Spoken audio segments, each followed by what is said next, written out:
Time निकल जाए कि बाद में हमें फिर रिपेंड करना पड़ता है कि टूटे हुए दिल का कोई इलाज है एज ए कार्डियोलॉजिस्ट? एसिडिटी भी हो सकती है, हार्ट अटैक भी हो सकता है। Don't try to diagnose heart attacks just on the basis of your smart watch. Hello everyone, welcome to our podcast मेरी कहानी मेरी ज़बानी। On the occasion of world heart day आज हमारे साथ हैं डॉक्टर नीरज महाजन।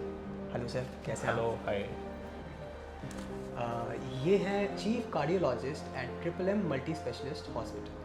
तो शुरू करते हैं। सर, आजकल यूथ में भी हार्ट अटैक का काफ़ी केस आ रहा है, तो इसका क्या रीज़न हो सकता है? देखो शाबाश, मैं ना सबसे पहले आपको एक चीज़ बताऊंगा कि आजकल यूथ में हार्ट अटैक्स नहीं आ रहे हैं। यूथ में हार्ट अटैक्स पहले भी आते थे, आते हैं और आते रहेंगे।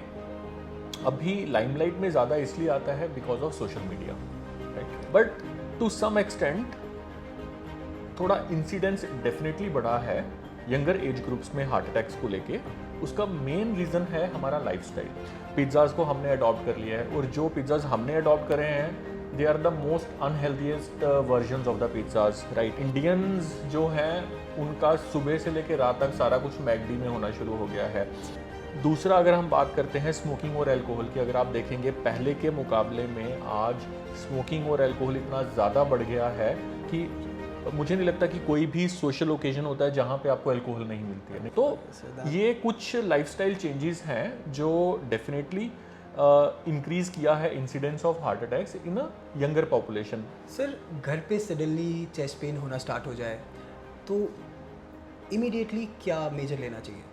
देखो, चेस्ट पेन बहुत सारे रीजंस की वजह से होती है। किसी को एसिडिटी भी हो सकती है, हार्ट अटैक भी हो सकता है, मसल पेन हो सकती है।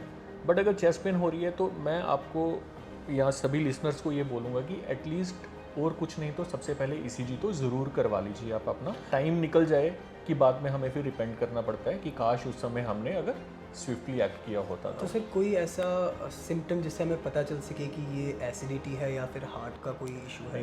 ये it is really difficult to differentiate between heart attack and acidity. मैं तो ये बोलूँगा कि बहुत बार हमें भी मुश्किल आती है समझने में कि ये जो पेशेंट हमें बता रहा है कि ये एसिडिटी ही है या हार्ट अटैक है। तो इसलिए that is the only reason why I am stressing कि एटलीस्ट एक ईसीजी ज़रूर करवा लेना चाहिए। भले ही आप पेंटॉप खाइए, आपने पेंटॉप खाइए, पेंटॉप से ठीक भी हो गए, बट एटलीस्ट एक ईसीजी ज़रूर करवाइए और एटलीस्ट डॉक्टर को दिखा दीजिए कि भाई ईसीजी में कुछ है तो नहीं है।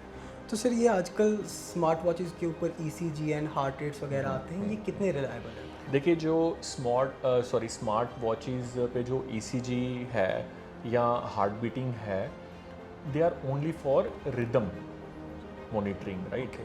उससे आप हार्ट अटैक का अंदेशा नहीं लगा सकते हैं। अगर आप देखेंगे एप्पल वाले या एप्पल आई इसमें वॉच में बहुत ज़्यादा प्रमोट कर रहे हैं कि एफिब का पता चल सकता है। एफिब जो है दैट इज़ एट्रियल फिब्रिलेशन, तो that's an irregular rhythm. Don't try to diagnose heart attacks just on the basis of your smart watches. So sir, कोई डेली लाइफ में कोई 2-3 हैबिट्स जो हार्ट हेल्थ को नुकसान पहुंचाते हैं? दो तीन नहीं, बहुत सारी हैबिट्स हैं जी।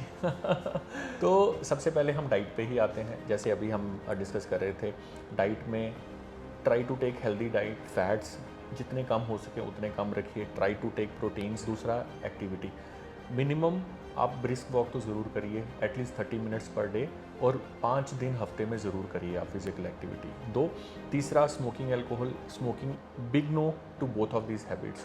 सर, एक चीज़ मानी जाती है मोस्टली कि मोटापा is directly connected to heart attack. इसमें कुछ सच है? बिल्कुल, इसमें काफ़ी सच्चाई है।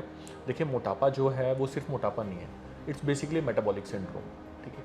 मेटाबॉलिक सिंड्रोम माने आप जितने ज़्यादा मोटे हैं उतना ज़्यादा एडिपोज टिश्यू है।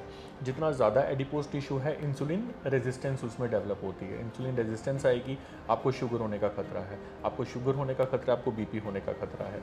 तो शुगर, बीपी, मोटापा, इंसुलिन रेजिस्टेंस, सब कुछ ये हैं, they are very very high risk factors for getting heart attacks. Okay. And sir, ये एक और चीज़ कही जाती है कि रेड वाइन थोड़ी थोड़ी डेली लेने से आपके हार्ट स्ट्रांग होता है, हार्ट हेल्थ स्ट्रांग होती है। तो इसमें देखिए, it's a very controversial topic, ठीक है। होता क्या है, but you are right, 100 ml of red wine अगर आप लेते हो, it is actually beneficial for heart. क्यों? क्योंकि इसमें बहुत सारे एंटीऑक्सीडेंट्स होते हैं। हमारी सोसाइटी में प्रॉब्लम ये है, अगर सपोज मैं अपने किसी पेशेंट को बोलता हूँ ठीक है you can have little alcohol, हफ्ते में एक आध बार ले लो, वो घर जाके बोलेगा कि डॉक्टर साहब ने मेरे को अलाउ कर दिया जी, अब तो मैं पीऊँगा। अल्कोहल तो मैं समझ खुल रहे के हो? पीऊँगा। उसके घर वाले मेरे से लड़ने आए, डॉक्टर साहब आपने ऐसा क्या बोल दिया, तो घर जाके पीना शुरू कर दिया। तो actually speaking we don't recommend alcohol even in minor quantities. We don't recommend any kind of wine to the patients, but yes, you are right, around 50 to 100 ml of red wine is actually beneficial for heart, अगर आप अपने आप को वहीं तक सीमित रखते हैं तो। Discipline is necessary. yes. तो सर अगर आप डॉक्टर नहीं होते तो क्या होते? देखो, अगर मैं डॉक्टर नहीं होता तो खैर मैं बचपन से ही I was incline towards becoming a fighter pilot. Fighter pilot. तो फाइटर पायलट तो बन नहीं सका, मेरे को पता भी नहीं था कि बनते कैसे हैं, because when I was in 12th मेरे को कुछ भी नहीं पता था कि डॉक्टर कैसे बनना होता है, इंजीनियर कैसे बनना होता है, या कोई एंट्रेंस एग्ज़ाम होता है। तो जब मैं 12th में मेरा स्कूल चेंज हुआ तो मेरे कुछ फ्रेंड्स थे, तो उन्होंने बताया कि भाई तू भी डॉक्टर बन सकता है। अच्छा, मैं भी बन सकता हूँ डॉक्टर। फिर फाइटर पायलट ज़रा थोड़ा बैक सीट पे चला गया, तो then I became doctor that way. But yes, अगर मैं नहीं होता तो शायद मैं कुछ ना कुछ करके may be fighter pilot.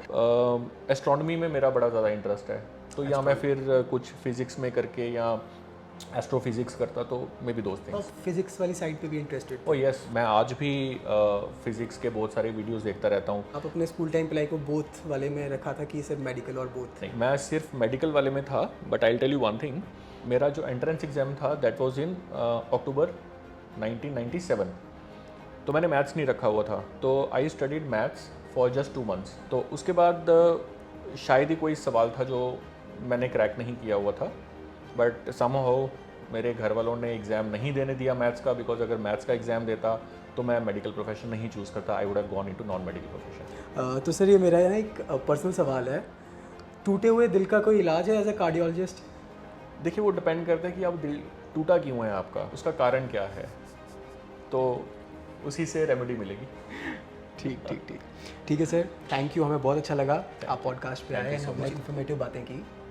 Thank you so much, thanks a lot. So मिलते हैं next time, next topic, next podcast, stay tuned.